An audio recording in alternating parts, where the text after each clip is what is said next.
bonjour à tous. Jusqu'à présent, on a beaucoup parlé de Marcel Morabito, historien du droit et constitutionnaliste.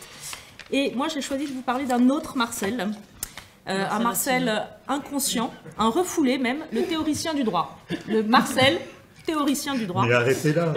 Si. Et donc, le sujet est le suivant.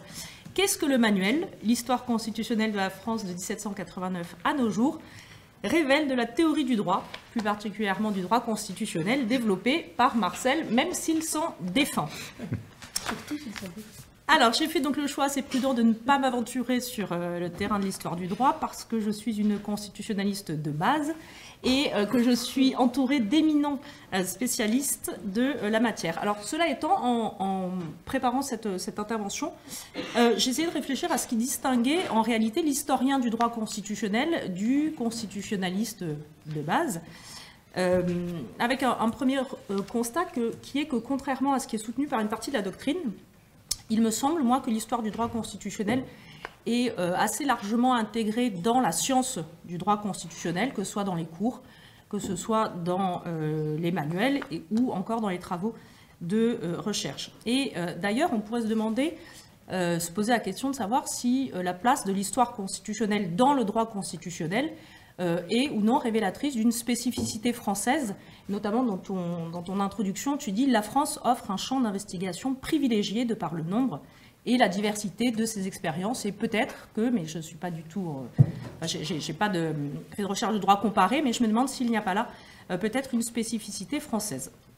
Alors, en relisant ton ouvrage, que j'avais bien potassé plus jeune, j'ai été sensible à plusieurs éléments, 4.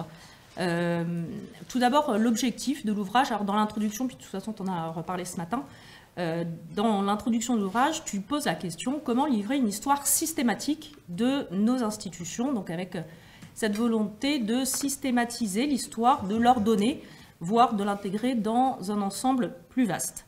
Et cela s'accompagne d'une volonté de rationaliser, de trouver une logique, et tu écris, il y a une frénésie d'expérience qui requiert, à l'évidence, une tentative de rationalisation, et à de nombreux moments dans l'ouvrage, j'ai retrouvé cette idée qu'il fallait réintroduire de la raison, y compris, c'est le terme que tu emploies, dans la folie révolutionnaire, à un moment tu utilises ce terme.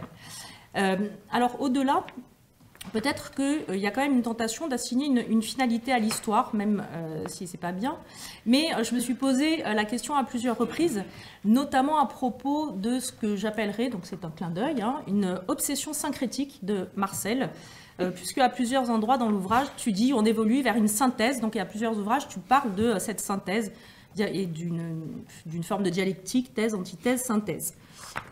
Parfois même, je me suis demandé s'il n'y avait pas quand même la tendance à présenter sous forme de progrès, même si ce n'est pas un progrès linéaire, et notamment à propos de la Ve République, où l'on parle d'achèvement, donc on serait arrivé vers une forme d'achèvement, de synthèse, de l'histoire constitutionnelle, mais tout ça, ce sont des petits clins d'œil. Donc ça, c'est sur l'objectif de l'ouvrage. Ensuite, sur l'objet. Alors sur l'objet, donc classiquement, on dit, donc moi qui ne suis pas historienne, on dit que l'historien s'attache aux faits, et donc ici aux faits constitutionnels. Ce qui suppose de délimiter, plus précisément de définir, j'y reviendrai plus tard, ce que sont ces faits constitutionnels que l'on va prendre en considération. Et cela suppose également de sélectionner les faits constitutionnels que l'on va retenir, de choisir ceux qui paraissent les plus importants et d'ignorer donc un certain nombre d'entre eux que l'on va juger non significatifs. Et de ce point de vue, on pourrait encore se poser la question de savoir si ces faits sont propres à l'histoire constitutionnelle ou est-ce qu'ils sont partagés avec d'autres disciplines, notamment le droit constitutionnel, mais notamment l'histoire en général, et si ces faits sont traités de façon spécifique par l'histoire constitutionnelle. Troisième élément, c'est sur la méthode. Alors on dit très classiquement l'analyse historique, ça repose sur la causalité. Ce n'est pas une simple juxtaposition des faits, mais on cherche à mettre ces faits en relation, en cohérence entre eux, à travers un lien, et le terme il est pas anodin parce qu'il est juridique, un lien de causalité. On trouve un lien de causalité entre les faits constitutionnels. Et sous cet angle, à plusieurs reprises, donc, dans ton ouvrage, tu soulignes, et je trouve que c'est particulièrement intéressant, que les mêmes causes, c'est un truc que j'ai repéré à plusieurs endroits, les mêmes causes ne produisent pas toujours les mêmes effets. De même d'ailleurs que les mêmes effets peuvent ne pas être produits par les mêmes causes. Et c'est ce que démontre notamment la démarche uchronique. Et à ce sujet, je fais de la pub pour un ouvrage collectif à paraître un jour qui s'intitulerait « Petites et grandes uchronies du droit public », qui serait une autre manière de réfléchir au droit constitutionnel, enfin au droit public et au droit constitutionnel tout particulièrement. Et puis, quatrième élément, sur la fonction de l'histoire du droit, tu en as reparlé également ce matin, fonction explicative du présent qui est parfaitement assumée, on trouve ça déjà dans la quatrième de couverture de ton ouvrage. Dans l'introduction, tu l'as rappelé, oui, c'est Xavier qui l'a rappelé ce matin, l'histoire est un instrument indispensable à la compréhension de l'actualité et cette dimension explicative, elle est confirmée par la délimitation temporelle de l'ouvrage de 1789 à nos jours. Alors, cette fonction explicative du présent, parfois je me demande s'il n'y a pas le risque d'une forme d'illusion rétrospective et qui invite à choisir dans le passé ce qui nous permet de comprendre le présent. Et de ce point de vue-là, je rejoins parfaitement ce que soulignait François ce matin.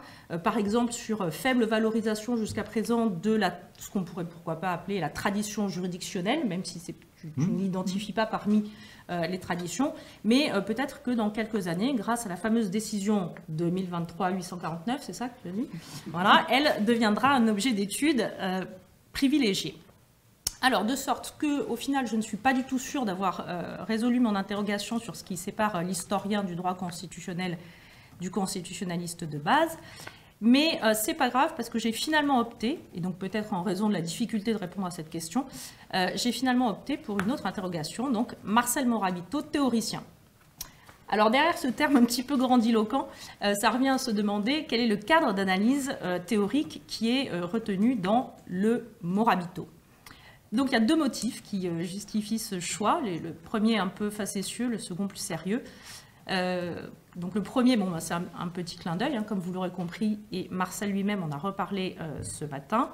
La théorie est envahissante et relativement inutile. Oh, hein j'ai dit donc, ça mais... Oui.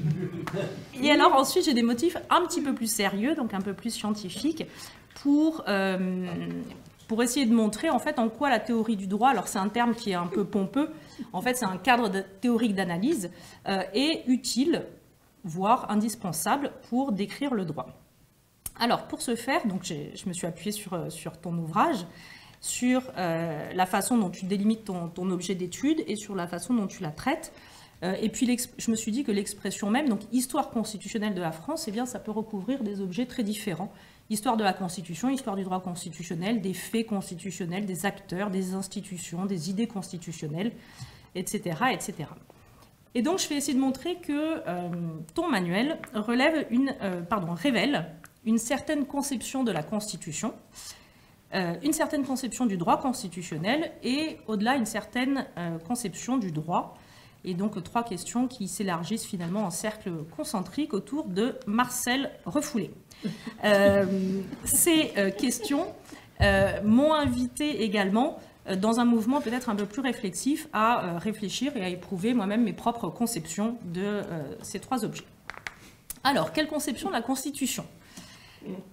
Alors, l'ouvrage il ne porte pas simplement sur l'histoire des constitutions, mais ces dernières sont un matériau privilégié d'études. Et dès l'introduction, tu le dis, depuis 1789, notre pays a connu pas moins de 16 constitutions, auxquelles il convient d'ajouter 5 constitutions qui sont restées à l'état de projet. Donc même si la Constitution n'est pas le principal objet d'étude du manuel, j'y reviendrai, il me semble nécessaire de poser un cadre conceptuel, de disposer d'un concept de Constitution pour pouvoir qualifier ensuite tel ou tel régime de Constitution. Par exemple, pourquoi est-ce qu'on parle de Constitution à propos de la Constitution sénatoriale d'avril 1814 ou des lois constitutionnelles de 1875 ou encore de la Constitution Grévy. Pourquoi est-ce qu'on appelle ça une Constitution Grévy ? Alors à cet égard, je vais aborder deux points. Donc d'abord, quelle définition on propose de la Constitution ? Il y a une première question, c'est est-ce qu'on retient une définition matérielle ou une définition formelle de la Constitution. Donc notion de Constitution au sens formel, ça renvoie à un texte écrit, plus ou moins ordonné, qui est le fruit d'une volonté politique, tandis que si on privilégie une approche matérielle, eh bien ça renvoie à un ensemble de règles non écrites, non formalisées, mais qui encadrent néanmoins l'exercice du pouvoir.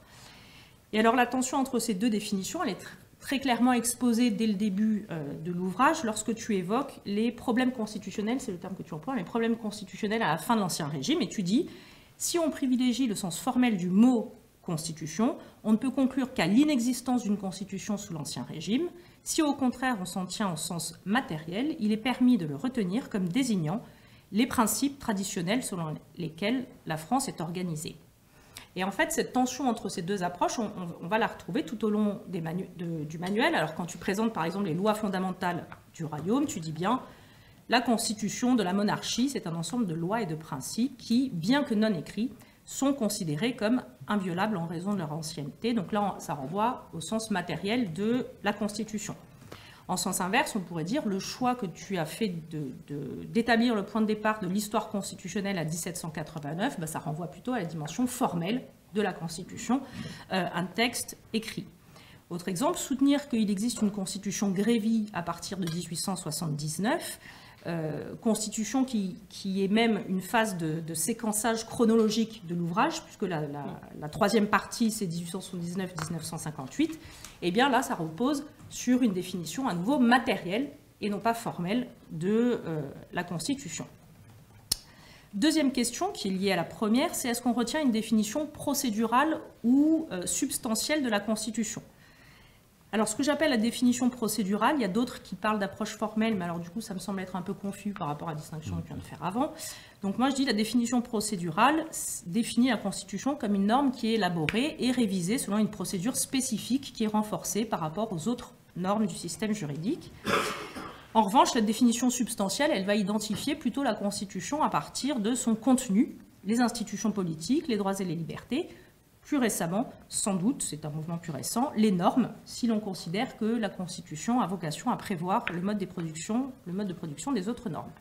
Et là encore, je trouve que le manuel, il reflète bien la tension entre ces deux approches. Pourquoi ? Parce que la dimension procédurale, elle occupe une place très importante dans la façon dont tu exposes l'histoire constitutionnelle. Il y a des développements, et Grégoire en a parlé tout à l'heure aussi, qui sont très riches, consacrés à l'élaboration des constitutions, de même que des développements très importants consacrés aux procédures de révision.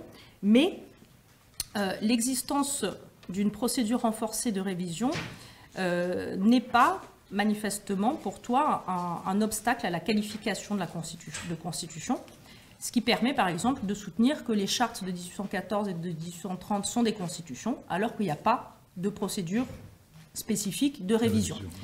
Donc ça veut dire qu'on est plutôt là dans une définition substantielle de la Constitution. Sous l'angle matériel, donc le manuel il contient de longs développements qui sont centrés donc, sur les institutions, sur les droits et libertés, Grégoire l'a rappelé tout à l'heure aussi.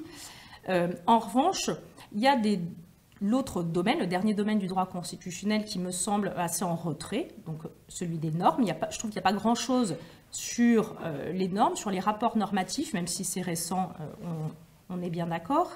Et je me demande d'ailleurs de ce point de vue-là s'il ne pourrait pas y avoir place pour une histoire constitutionnelle des normes, pourquoi pas, à venir. Alors, ces premières distinctions, donc, elles se répercutent sur la vision que l'on retient de la Constitution. Deux types de discours qu'on peut avoir sur la Constitution et qui renvoient en fait à des cadres théoriques d'analyse plus larges qui reposent sur la normativité et sur l'interprétation.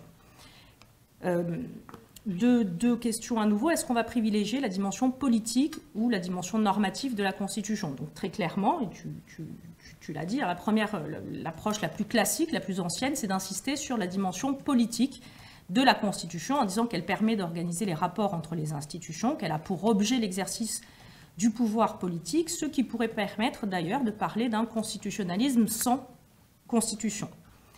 A l'inverse, donc l'approche normative, elle insiste sur la Constitution en tant que norme juridique, et c'est une approche qu'on peut voir développer dans d'autres manuels qui ont été évoqués ce matin. Alors, ton approche, c'est plus clairement une vision politique de la Constitution. Et j'ai été particulièrement sensible à tous les développements qui étaient consacrés à la vie politique, à la formation et à la disparition des partis politiques, aux élections, aux règles du jeu électoral, aux acteurs politiques et à leur conception du pouvoir politique. Et en fait, cette dimension, donc la valorisation de la dimension politique de la Constitution, eh bien, elle se répercute sur la manière de penser les rapports entre la politique et le droit. Et à de nombreux endroits, là encore, tu défends cette idée que l'exercice du pouvoir l'emporte sur les normes et que finalement la tension entre le politique et le juridique est systématiquement, enfin très souvent résolue, en faveur du premier. C'est ce que tu dis à propos de l'expérience révolutionnaire. Le droit se voit sacrifié sur l'autel du politique et plie devant les impératifs du gouvernement révolutionnaire. C'est ce que tu dis aussi à propos de l'évolution des naturations de la Troisième République. À partir de 1879, donc ma constitution Grévy, la logique des acteurs politiques prend durablement le pas sur le droit constitutionnel. Autre distinction qu'on peut faire, même si elle n'est pas très souvent formalisée en ces termes par la doctrine, c'est la distinction entre une approche donc dispositionnelle, ce que j'appellerais dispositionnelle, et une approche interprétationnelle. Alors c'est un néologisme assez moche que je vous propose, mais c'est pas uniquement l'activité interprétative, la nature, mais c'est le résultat de cette interprétation. Donc concrètement, ça veut dire quoi? Ça veut dire, est-ce qu'on considère que la Constitution c'est juste une suite d'énoncés textuels, ou est-ce que c'est le fruit d'une interprétation par ses interprètes? Alors aujourd'hui, la question de l'interprétation en droit constitutionnel, elle est assez largement focalisée sur la justice constitutionnelle, mais elle se pose évidemment pour tous les interprètes de la Constitution, les juges, tous les juges, mais aussi toutes les autorités politiques, toutes les autorités administratives qui ont ce pouvoir d'interprétation de la Constitution. Et je trouve que c'est quelque chose qui est présent dans le manuel, c'est ce que j'appellerais donc cette dimension interprétationnelle. Et tu insistes notamment sur les interprétations qui peuvent être données par les acteurs politiques avec cette idée que la Constitution, ce n'est pas juste une suite d'énoncés, mais c'est le sens que leur donnent les acteurs politiques. Donc tu dis notamment sous la Troisième République à propos de la Constitution Grévy, mais également par exemple sur la lecture présidentialiste de la Ve République et comment est-ce que c'est une lecture bien des acteurs politiques qui justifie l'évolution de la Ve République. Alors, deuxième question, qu'est-ce que ça révèle de ta conception du droit constitutionnel à travers la façon dont tu écris l'histoire constitutionnelle? Ici, je vais m'intéresser plutôt au discours que tu développes avec deux caractéristiques et je suis assez contente parce que tu es revenu à plusieurs reprises sur ces éléments. Premier élément, intéressant du manuel, caractéristique du manuel, je trouve, c'est une conception donc, vivante du droit constitutionnel, c'est-à-dire le droit constitutionnel comme droit vivant, avec, et tu l'as dit à plusieurs reprises encore aujourd'hui, la valorisation de la réalité constitutionnelle. Alors cette réalité constitutionnelle, donc à te lire, c'est pas simplement la réalité de la Constitution. Certes, la question des constitutions est abordée. Les constitutions sont bien des objets d'étude, mais finalement envisagées, me semble-t-il, comme des faits historiques davantage que comme des normes. Et on pourrait dire, donc il y a une tendance à peut-être, alors réduire, je ne sais pas si c'est le terme qu'il faut utiliser, mais à une tendance à la factualisation des constitutions. Elles sont insérées, ces constitutions, dans la chronologie historique de l'ouvrage, mais ce dernier n'est pas du tout articulé autour des constitutions, et notamment il y a toute une partie sur la réforme de l'État qui ne reprend pas du tout le découpage constitutionnel. Donc, un droit constitutionnel vivant et un manuel qui accorde beaucoup d'importance aux faits, aux événements, à la conjoncture. Donc, à plusieurs reprises, tu soulignes le poids des événements, le poids de la conjoncture, des acteurs, les personnes, les forces politiques, les corps intermédiaires, le contexte, et dont on a reparlé à nouveau tout à l'heure, le contexte économique, social, culturel. Et ce droit constitutionnel vivant, on le voit d'ailleurs ressurgir à travers les points bibliographiques que tu fais à la fin de chaque manuel et qui portent sur les institutions, les partis politiques, les acteurs. Voilà. Alors, j'ai la seule exception donc, de cette vision très politique de l'histoire constitutionnelle, qui m'a un peu gênée, c'est le moment du régime de Vichy, où je trouve que l'approche reste assez désincarnée. Et de manière générale, je suis allée voir comment est-ce que dans les autres manuels de droit constitutionnel, l'histoire du droit constitutionnel, on traitait la question du régime de Vichy.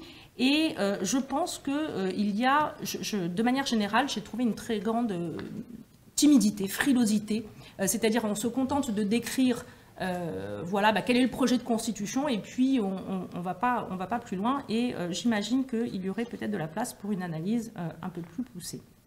Deuxième caractéristique, c'est la valorisation de la créativité, de l'inventivité constitutionnelle. Alors là encore, c'est rigolo, t'en as reparlé, c'est l'idée que le droit constitutionnel, c'est un peu comme des recettes pour stabiliser l'exercice du pouvoir. Tu t'en expliques dans l'introduction, tu dis Prélot, il a proposé une lecture politique de l'histoire. Or, you, il privilégie une lecture juridique. Et toi, tu vas privilégier une lecture, alors je ne sais pas comment l'appeler, mais créatrice.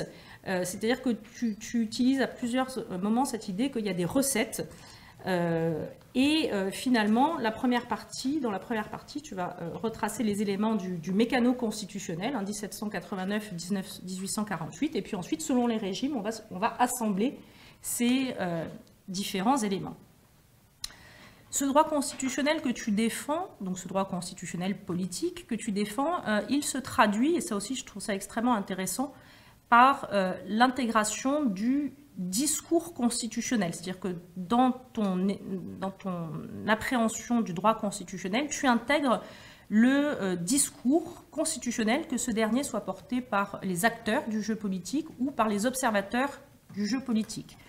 Alors attention portée au discours des acteurs du jeu politique, donc notamment, tu en as encore reparlé ce matin aussi, je crois les débats parlementaires, débats dans les assemblées, débats notamment dans les assemblées constituantes, de manière générale, intérêt pour les travaux préparatoires, que l'on peut d'ailleurs relier à la place que tu accordes au droit, ce que j'ai appelé à la constitution interprétationnelle, c'est-à-dire quelle a été l'intention finalement des rédacteurs et des textes que l'on peut voir à travers les travaux préparatoires. Et puis, valorisation également du discours qui est porté par les observateurs et notamment la doctrine constitutionnelle. Et de ce point de vue-là, je trouve que l'ouvrage, il me semble particulièrement novateur dans sa troisième partie sur l'impossible réforme de l'État. Donc, comment est-ce qu'on va penser, mais comment est-ce qu'on va penser notamment en doctrine, réformer l'État et avec des développements non seulement sur l'apport des auteurs juridiques, mais aussi des publications scientifiques. Tu parles beaucoup de la RDP, etc. Enfin, j'ai trouvé ça particulièrement stimulant pour valoriser une approche politique du droit constitutionnel.